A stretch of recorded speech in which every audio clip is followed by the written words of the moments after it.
This is it, everybody. It is the last bullpen with Adam the Bull of 2022. I will be back in 2023, but the year is coming to a close, and on this Friday, December 30th afternoon, it's 3:30 in the afternoon today, right now as I record this, afternoon edition of the Bullpen with Adam the Bull, the final one of 2022. I will preview the Browns and the Commanders. I'll look at all the NFL games this weekend and make my picks. Plus, the Cavs lose again, this time to Indiana. Maybe some New Year's thoughts as well. That's all coming up on the final bullpen of 2022. Here you go. Podcast is not for the faint of heart. And I do think it's time for the Browns to move on. It's not for those who ride the fence. He's proven nothing. But if you're looking for someone who tells it like it is about Cleveland sports, everybody does fandom their way. You've come to the right place. I don't think he's any good. It's time for the Bullpen with Adam the Bull.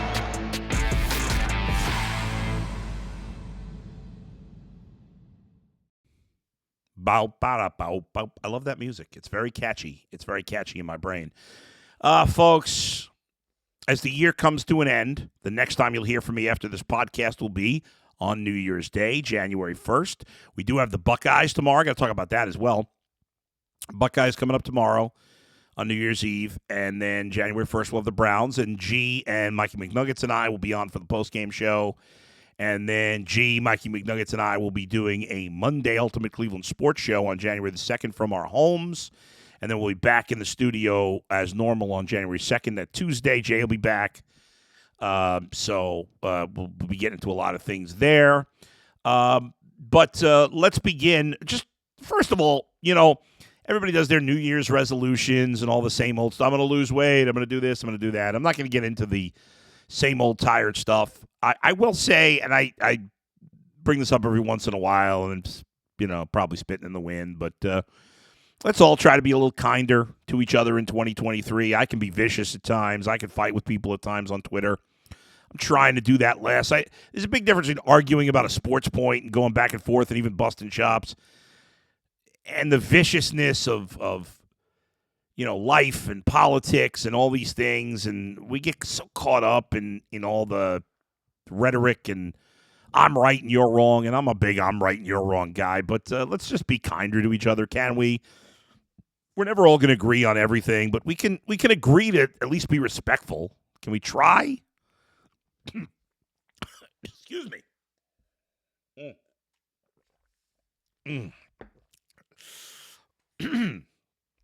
I'm not sure if I should share with you what just happened because it's kind of gross. But it's really, I don't know. I'll just share because I keep it real. I just had a little bit of a vomit burp. I know it's gross. But we've all been there. It's unpleasant when it happens, though. Weird. I feel fine. Okay, on that disgusting note, let's get to the Browns. Speaking of disgusting, Browns are 6-9 heading into the final two games of the season. They will play in Washington. Final two games of the year, of course, are on the road. The Browns play New Year's Day, 1 p.m. Against the Washington Commanders. And Browns come in the game with, nothing to play for in terms of the playoffs. Myles Garrett did say earlier today that he respects Kevin Stefanski's decision to suspend him. Myles Garrett said he's going to play. A lot of the offensive players say they don't want to shut it down. They want to get more work in with Deshaun Watson, which is good to hear. The weather's supposed to be pretty good in Washington, or technically in Maryland, the home of FedEx Field, for the game on Sunday. The weather is supposed to be 57 degrees at game time. So, the weather should be, after you've seen some obviously pretty awful weather for the last couple of Browns games, but I'm just looking at the updated forecast now. So for Sunday, 60 degrees, mild with clouds and sun. So no crazy wind, no freezing cold temperatures, no snow, no rain. It's supposed to be a great day for football on New Year's Day in Maryland. And so this is it. This is the game that I am anticipating that Deshaun Watson has a breakout game. Now, some of that's on his teammates, his receivers, and his and his offensive line, considering the conditions in Cleveland this past Saturday, I actually thought he played a pretty good game, considering the conditions and some of the terrible drops, especially David Njoku, but also Amari Cooper in the end zone and DPJ in the end zone. That was the toughest play of the three. I think this is going to be a very high-scoring game. I think the over-under is going to be surprisingly it's going to go way over. I feel like nobody's expecting a high-scoring game, nor should they. The Commanders don't have a great offense. The Browns' offense, since Watson has taken over, has not been very good. But I think Washington's going to run the ball a lot. I think with Carson Wentz out there, he makes some big plays. He also makes some big turnovers, which could lead to some short fields. And because the weather's going to be really good and the Browns' defense is not very good, Washington's is okay. I'm expecting both teams to have a pretty good day offensively. I do think the Browns are good. Maybe I'm crazy. Maybe I've been too. After years of being accused of being too negative about the Browns, unfairly in my opinion. Maybe I'm too positive, but I actually still think they're going to win their last two games. I might be delusional, but I think they're going to finish 8-9. I think they're going to win this week, and then I think they'll go win in Pittsburgh. But one step at a time. I'm expecting a big game from Deshaun Watson.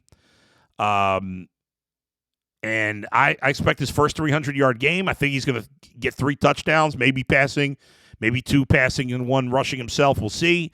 But I'm expecting the Browns' offense to finally have a day where we can look at it and say, wow, that's the potential of this offense.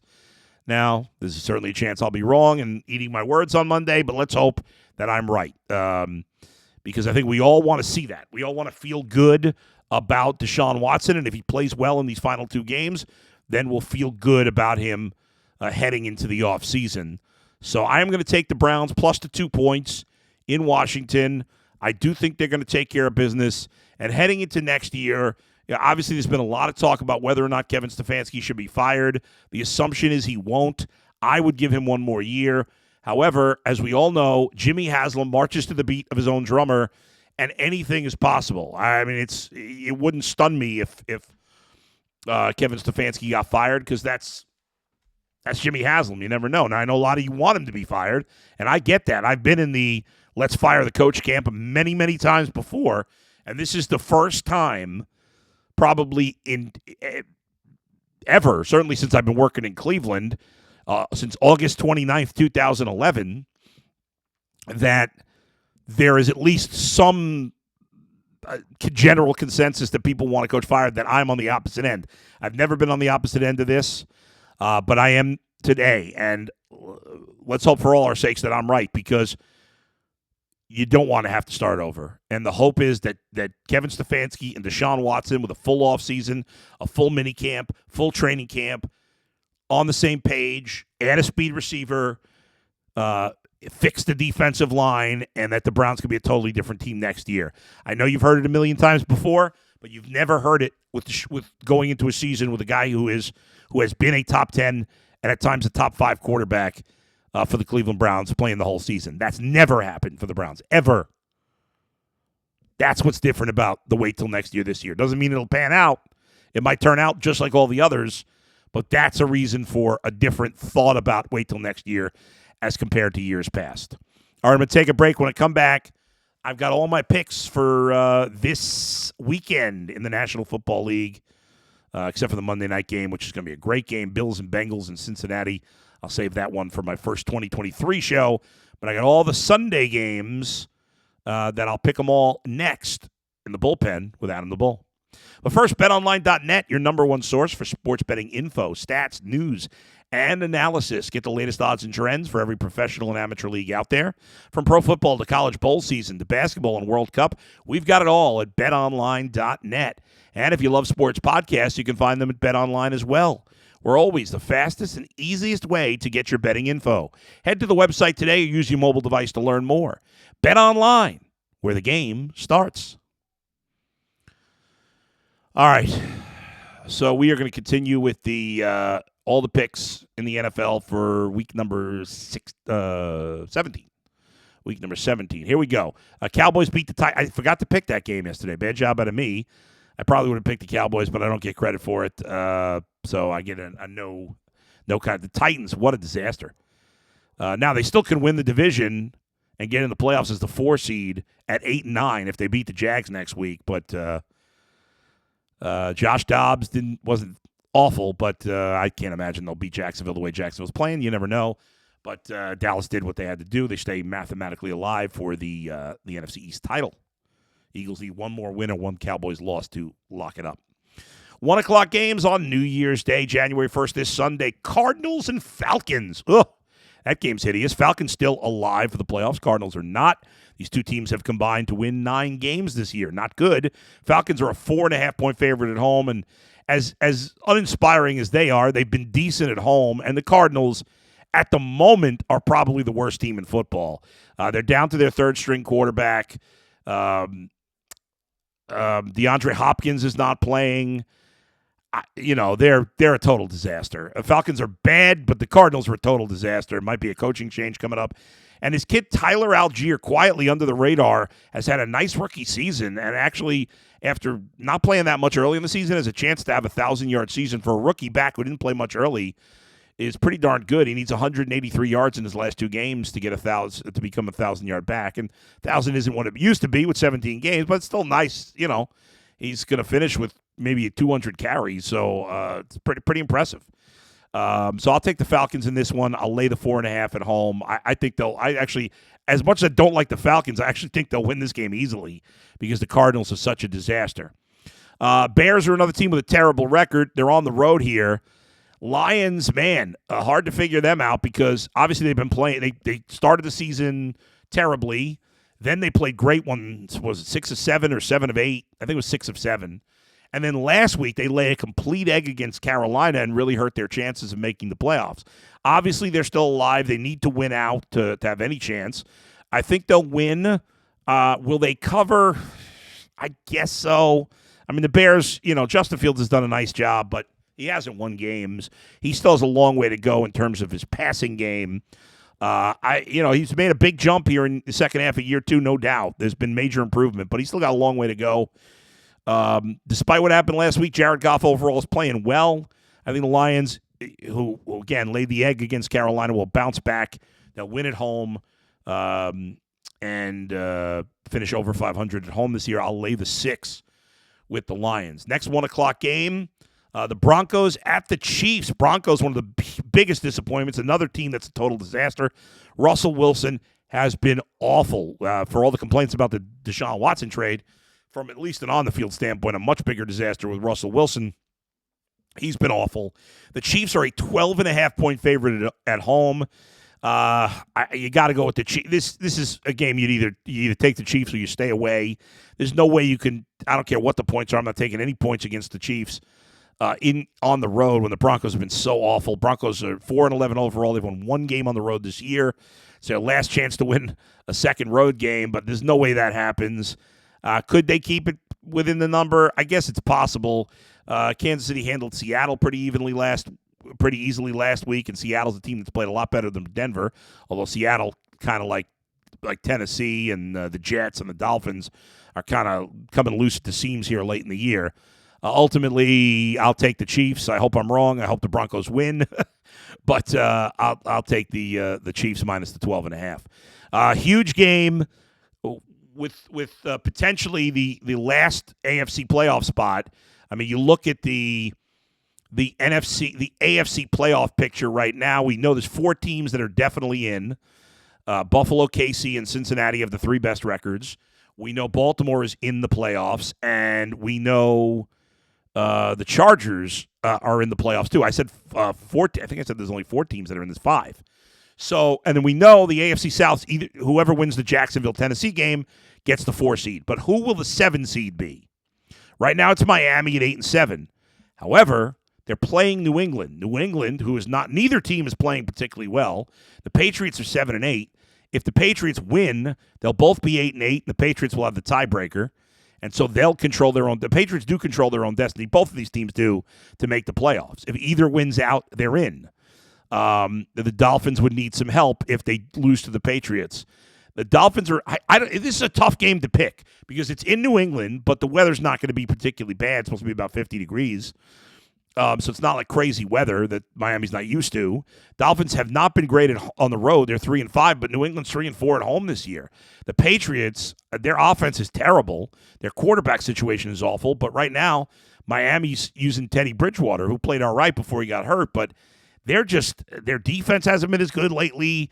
They got this investigation going on with the Tua situation on the second concussion. It seems like both of these teams are kind of a mess right now. I'm going to take the Dolphins, though. I like, as much as I don't think he's great, I think Teddy Bridgewater is better than Mac Jones. I don't think the Patriots should be favored in this game. I think they absolutely suck. And I think the Dolphins, as much as they've often cratered late in the year, I like their coach more. I think they'll find their way into that 7 spot, and they'll I don't know if they clinch it. I can't remember if they clinch it if they win this game. Maybe not, but they put themselves big-time driver's seat. I'll take Miami plus 2.5 at New England. Colts and the Giants. This is a tough one to watch. Giants lost to Minnesota in a tough game last week. Colts obviously a disaster. The Jeff Saturday thing has been an embarrassment.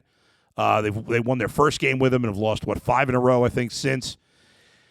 I don't know if it's 4 or 5. Giants are at home in this one. I hate giving up more than a field goal with the Giants, but the Colts are so bad. Nick Foles was terrible last week. He's playing again. The Giants will run the ball a lot with Barkley. Their defense is pretty good. They hung in there with a good Vikings team. The Colts are terrible. They're at home. I'll take the Giants. I'll lay the 5.5. I'd probably stay away, but I'd do it. Eagles are at home. They're a 6-point favorite over New Orleans. Again, even though it's cold weather city, it's supposed to rain, but be in the mid-50s game time. Saints did a decent job against the Browns last week. We know the Eagles are way better than the Browns. They're without Jalen Hurts. Gardner Minshew played well last week. I'll expect Gardner Minshew to play again well this week, and the Eagles to lock up the NFC East. I'll lay the 6 with the Eagles. More 1 o'clock games. A lot of 1 o'clock games. Panthers at the Buccaneers. This game, division title basically on the line. Both teams control their own destiny. If the Panthers win out and finish 8-9, they will win the division. If the Panthers win this game, then this division winner is guaranteed to be under 500. I don't know what to make of this game. It's a tricky one in the end. As well as the Panthers have played lately, I don't trust them. I know they played well against Detroit, but that was at home. They've won 1 game on the road. The Buccaneers are inconsistent, but I'm still taking Tom Brady over Sam Darnold. I'll take a worse quarterback over Tom Brady if the overall team is much better, but it's not. They're both below average teams. I'll lean with Tom Brady on this one. I'll lay the 4 with the Buccaneers. Another one, last 1 o'clock game. Jaguars at the Texans. The game really doesn't matter for Jacksonville. If they beat the Titans next week, they win the division, whether they win or lose. But I do expect them to take care of business. The Jaguars can unlike the Titans, can still finish over 500 if they win out, and I think they will. I liked them to make the playoffs about 2-3 weeks ago when I remember Peter Schrager of NFL Network saying, how do you think the playoffs are going to shake out? And I said, I think Jacksonville's going to make it. He responded to me that they're a popular pick. Well, now we see why. Trevor Lawrence looks like the real deal for the last 5-6 weeks. Major blunder by me trading him in a keeper league 2 months ago. It was a huge blunder that I'm going to regret for the next couple of years. But that's them's is the breaks. Texans have played tougher, obviously, but stunningly they haven't won a game at home. They're only 2 wins, both on the road. They did get a win last week, but that was against Tennessee, Tennessee's a complete disaster right now. I'll lay the 3 with Jacksonville on the road to get to 500. Another team like Detroit that's made a good storm back from a bad start to the season, but unlike Detroit, they have a much better chance to make the playoffs. They control their own destiny. All right, let's go to the 4 o'clock games. There are 4 o'clock games this week. Okay, first one, 49ers at the Raiders. We know the situation. Jarrett Stidham is starting over Derek Carr. That's a mess. Josh Jacobs ripped the team. The Raiders are going to fall apart here in these last 2 games. I don't think there's any doubt about it. The Niners are a 9.5-point favorite with their third-string quarterback on the road. That's how talented their roster is, how well they're coached. I don't love this game because it's a lot of points on the road, but there could be as many Niner fans as Raider fans in this game in Vegas. I'll lay the 9.5 with the Niners. Here's a game at 4 o'clock. Both teams still alive for the playoffs, but both teams grasping at straws. 6 weeks ago, you would have thought the Jets and the Seahawks had a good chance to make the playoffs. Well, now the Jets are the 9 seed in the East at 7, in the AFC at 7 and 8. The Seahawks are the 8 seed in the NFC at 7 and 8. Now they still have a chance. If they win out and Washington loses one game, they'll make the playoffs. So they got a better chance than the Jets. But I don't like the way either team's playing right now. The Jets' offense is a mess, although I think they're getting Mike White back this week. The Seahawks, I mean, their offense has kind of struggled of late. Their defense is terrible. So it's a tricky game. I'll go with the Seahawks at home, even though they haven't been great at home, 3-4. Jets are actually a 1.5-point favorite. I don't like either team at all, but I'll take the Seahawks. It's a long trip for the Jets. I'll take the Seahawks in this one, plus 1.5. Vikings at the Packers. Obviously, the Vikings have been the class of the NFC North. Packers have played better of late. Everything points to Aaron Rodgers pulling this one out. And nobody trusts the Vikings at a big spot, even though they're 12-3. But I will, and I will show some faith in Kirk Cousins. He beats Aaron Rodgers. I'll take the 3 points with Minnesota. And the final 4 o'clock game is the Rams at the Chargers. We know Baker Mayfield has played well in 2 of his 3 games with the Rams. Much tougher opponent this week. Chargers defense isn't great, but overall as a team, Chargers much better. They both play in the same home stadium, but technically the Chargers are the home team for this one. They're a 6.5-point favorite. It's been good Baker, bad Baker, good Baker, and now bad Baker. I'll take the Chargers minus 6.5. And finally, a big AFC North battle, Sunday Night Football. The Steelers, who have played much better of late, could get back to 500. Steelers have not been under 500 in 2 decades. I said last year they would, and they proved me wrong. This year I thought it was in the bag when they were 5-8, but they've come back here. This kills me, but I kind of like them. And I kind of got to root for the Steelers because I want the Ravens to lose. I think the Steelers are going to win this game, and then the Browns will beat them to make them finish under 500. But I like the Steelers in this one, plus 2 points in Baltimore. Remember, no Lamar Jackson for the Ravens. And those are the picks for Week 17. I'll do the Monday pick, as I said, next week. Quick break. I'm going to shut off the camera for a sec. And when I come back, I'll do a little Cavaliers and Buckeyes. That's coming up in the bullpen with Adam the Bull.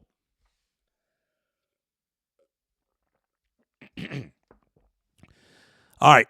The Cavaliers, it's not been pretty of late. The defense has been horrible. The Cavs have lost 3 straight. They lose in Indiana yesterday. They've dropped to the 4th seed in the East as the red-hot Brooklyn Nets, who are part of this 3-game losing streak the Cavs have had, won their 10th in a row. Celtics now lead the East. Nets 2.5 back. Bucks 3. Cavs 4. And the Sixers are only a half game back.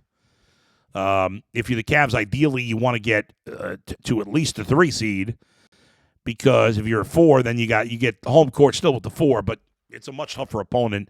It seems like there's 5 teams that are head and shoulders above the rest of the East. Now, listen, teams like the Pacers, the Heat, the Knicks, they could all be dangerous. Knicks have been hot, though they've cooled off and have lost 5 in a row. Bucks are actually playing very poorly. They've lost 4 in a row in 6 of the last 10. But Cavs' defense has really been alarming the last few games. They have been giving up a ton of points in their losses. Good teams. They're a decent Toronto team, a good Nets team, and a decent Indiana team. But, they can't. They're a young team that has ups and downs. I can't believe there's people that want to get rid of J.B. Bickerstaff. That's beyond stupid. They're still 8 games over 500. They've overall played great. They've won 80% of their games at home. You stick with it. There's going to be ups and downs in a long season. We're not even at the halfway point yet. Cavs have, 46 games, I think, left on the season. I'm not panicked at all. But you'd like to see, they definitely, and JB has said it, they got to tighten things up defensively. There's no excuse. There's going to be nights where you can't shoot well, but there's no excuse for bad defense. That's effort. Cavs have one more game before the end of the year. They'll play tomorrow night, the beginning of a home-and-home with the Bulls. I remember telling you the other day, yesterday was the start of a few-week stretch where they play every other day exactly. So the Cavs are, got the Bulls. They're at the Bulls on New Year's Eve, and then they host the Bulls on January 2nd, and then they'll host Phoenix before they go on a long West Coast road trip. As for the Ohio State Buckeyes, they will take on Georgia, and I believe that the winner of the Georgia, this is my prediction for you, the winner of the Georgia-Ohio State game will win the national championship. I don't know if that's bold. I don't think it's very bold. I'm not claiming it to be bold. But I say the Georgia-Ohio State winner will win the national championship. Will Ohio State beat Georgia? I'm leaning against it, to be honest. I'm going to take Georgia minus the 6 points. I hope I'm wrong. I really want to see Ohio State play Michigan again. I think Georgia's going to win the national title. I think they're going to beat Michigan. But I think if Ohio State beats Georgia, they'll beat Michigan. But I'm gonna lay the 6 with Georgia. I'm gonna lay 7.5 with Michigan. I hope I'm wrong. I think we all want to see Ohio State and Michigan play for a national title. That would just be incredible. So I'm gonna go with the favorites. 2 other games tomorrow. You got the Sugar Bowl, Alabama, Kansas State, and at noon, and the Music City Bowl, Iowa, Kentucky, at noon, and then of course TCU, Michigan at 4, and Ohio State, Georgia at 8 o'clock. All right, that's going to do it for this final edition of the Bullpen with Adam the Bull. Folks, again, please be kind. Appreciate your family, your friends. Focus on what's important, not social media, which I spend too much time on, and I'm sure a lot of you do as well. Love those closest to you. Life is short. You never know, right? Don't ignore the most important things in life. Be kind to each other. I'll try to be kinder to all of you. You try to be kinder to me and everybody else. And let's do it together. Let's try to make this world a better place if we can. Let's leave it a better place than we found it, all right? Everybody have a happy new year. Please be safe this weekend. Make sure to tune in for for me, G. Bush, and Mikey McNuggets Sunday at the 2-minute warning of Browns in Washington. And then Monday for the Ultimate Cleveland Sports Show from our home studios from 11 to 1. It'll be the 3 of us again. And then we'll be back in the studio for the Ultimate Cleveland Sports Show on Tuesday. Jay will return with us to kick off 2023. Until then, have a beautiful new year. Please be safe. Please be happy.